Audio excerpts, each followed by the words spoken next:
السلام عليكم ورحمة الله وبركاته دوستان عزیز. مرحمت ما در شهر مکه نزد کعبه بیت الله هستیم و دین ما از طرف مدینه آمدیم.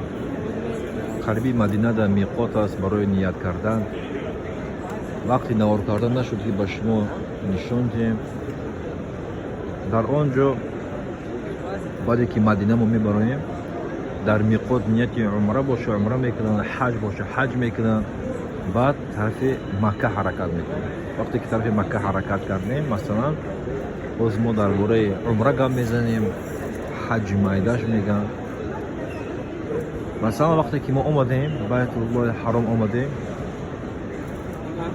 همه جمع اول میم طواف کنیم. این حاضر ما او طرفی اگر ما او طرف نگاه کنیم همونجا هسته اشاره های ساوز. مرحمت این اشاره های ساوز او طرف همیشه رفتگی یکم دویم سه متر شده همونجا اشاره هست. همونجا سر میشه طواف. همون راست اشاره میستیم او طرف. این طرف کعبه را نگاه میکنیم، دست راست می مرداریم و چیکار میکنیم؟ بسم الله الله اکبر نیت کردم که طواف کنم. دست ما چک میکنیم، بالا میکنیم سینه کعبه، حرکت سر میکنیم. یک دور وقتی زدیم تو با همین پیشمی سوزده که رسیدیم میشوه یک دور. انا میخواد دور باید 7 دور کنیم. بعد همین باید در قفای مقام ابراهیم موجود هست. این عایشه نگاه کنید، مقام ابراهیم. اما عقیب مقام ابراهیم خمون باید 2 رکعت واجب از قفای مقام ابراهیم نماز بخونیم. بعد نماز خوندن خمون باید بریم طرفی صفا مروه. همجوری اشاره کردگی مثال ای صفا سر میکنیم، ای بالای کش میرویم، کمتر بالا میرویم، دوم میکنیم که خدا صفای ما رو قبول کنه. صفا مروه که ما اینجا میگردیم خدا قبول کنه. در خدا حفظ که الله اکبر ولله الحمد میگم طرف کعبه نگاه کرده. بعد حرکت میکنیم طرف مروه میریم تو خیره اونجا دعا میکنیم. دعا کردن مثلا که خدا گناههای ما رو و خدا برکت عطا بفرما، خدا مردم ما رو تاجیک ما رو در پناه حفظ که همه مسلمانان رو خدا نگه دار. می فقط میخواد دعا کردن خدا پیشوای ملت ما رو نگه دار، آسایشتگی آرامی وطن ما رو آباد بگردان. میخواد دعا کردن میگردیم. این برای خون بهترینه. بعد که مثلا خمون از طرف صفا مروه رفتیم یک ایسا میخوره یک دو با عقیب گشتیم 2 تا. انا میکنیم تا 7 باره. 7مش در مروه میشوه. همون مروه ده اگر قیچی داشته باشه بهترین قیچیش میکنیم. مثلا قیچی که نباشه خمون چیکار میکنیم؟ قیچی که نباشه مثلا همجا آدما هسته قیچی خود استوگه میگیم شما مثلا 1 ریال 2 ریال میته به 5 ریال مرحمت قیچی مون میکنم های سری ما رو تمام با همین عمره میرویم. انا عمره را چیشه فرضاش اگر بینیم احرام پوشیدن، نیت کردن در میقات، بعد اومدن طواف کردن، صفا مروه کردن و تقصیرمون تمام با همین عمره ما برآمدیم.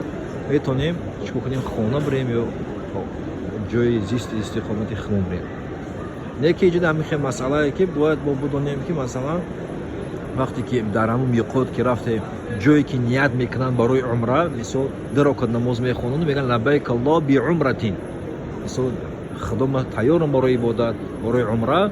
مثلا همونجا سر کرده ما باید وقتی احرامون در تنمون پوشیدگی باشه یگان چیز نزدیک نکنیم. مثلا روغن باید نرسمونده، باید مثلا یگان میسک باشه مثلا باید تنمون نزنیم، صابون باید استفاده نبریم، ای گفتاری بیزیب، ای جنگ و جدال، ای همه چی باید خمونه احتیاط کنیم.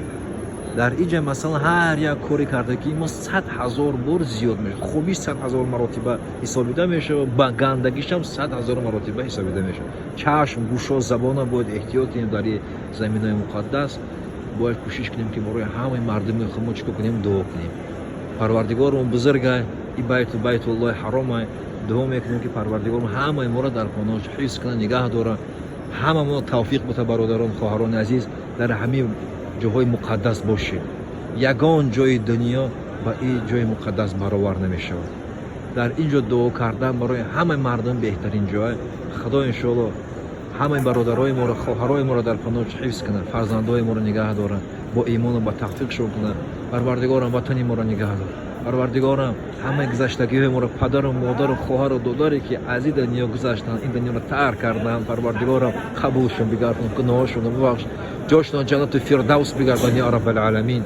پروردگارم همه زندگی بر همه مسلمان، همه که حاجت دارن، حالی بازبین دارن، پروردگارم به حرمت کعبه، به حرمت سید المرسلین پروردگارم کارهایشان رو سبب بگردان و هر یک فرزند پروردگارم ایمان، علم، عمل عطا بفرما یا رب العالمین. اللهم صل على محمد وعلى آل محمد يا رب العالمين يا حي يا قيوم برحمتك يا أرحم الراحمين.